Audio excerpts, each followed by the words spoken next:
see the problem we have? Why we will keep fighting? There are some of us who are prophets who still love women and love fornication. So when they show up, they will look for those ones and they will negotiate with them. And those ones will open the gates for the territory, and so they will enter the land. They will go to some who are apostolic in nature, who have authority, and they will go through the lust of power. If you want to be the strongest man, just add pride to what you are doing. Add exaggeration to what you are doing. Add lies to what you are doing. You can come to a herbalist and you see that people who have jurisdiction over territories enter negotiation. The moment they secure their allegiance, those people become a bandwidth and a radar through which the princes can enter the land. And the moment they are done, then the powers come. The word powers, there's the word exousia. And what those ones do is that they are the ones who create addiction. So you are a prophet, you fell, you ask God to forgive you. After 3 months, the guy showed up and said, this thing is a cycle. You fall again, you ask God to forgive you. After 2 years, it becomes your lifestyle. So what you do is that you create a system that manages fornication around you. So when you are preaching, you may stand here and be shouting, I decree you will prosper. They are using your frequency to enter the land. Everybody you are speaking over, they can enter the people because their hearts are open to you. And so as you declare, they use you as a channel to enter the people.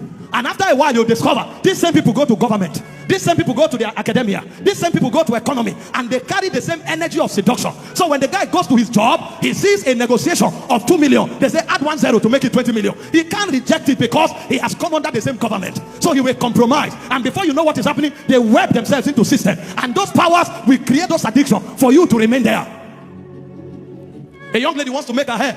She goes stand on the road. Somebody picks her up, gives her 50,000. She says it's just for her. Some even say it's for school fees.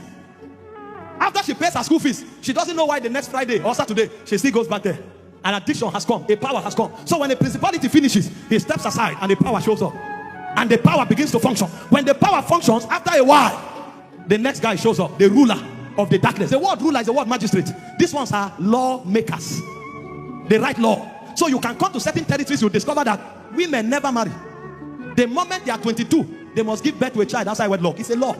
If you enter that territory, for you to overcome that thing, your priesthood must be higher than the cloud of darkness. So your own warfare is to refuse that manipulation will dominate you. You come to certain territories, you'll find out that people just go mad. And when you check, every young man from the age of 19 is high on codeine, is high on cocaine. And they think they are loving it. No, a law has been written. A law. Somebody told me some years ago, he was fasting and praying all night. He now relocated. See, before you relocate, ask God though. You may lose your authority and rank in the spirit just by relocation. He had not built capacity. He now relocated to a territory. And when he came there, there was the energy of seduction everywhere. He tried to pray. Prayer became difficult. Is it not me that just prayed 5 minutes I've ascended? What's going on? Okay, so maybe he was tired. And the next day he rested to pray. When he wanted to pray, he didn't know that the energy level in that territory was different. The gradient had changed. He couldn't pray. After 2 weeks, he discovered that lust had entered his soul. In 1 month time, he too was looking for a girlfriend. What turned an intercessor to a harlot? It was a territorial influence.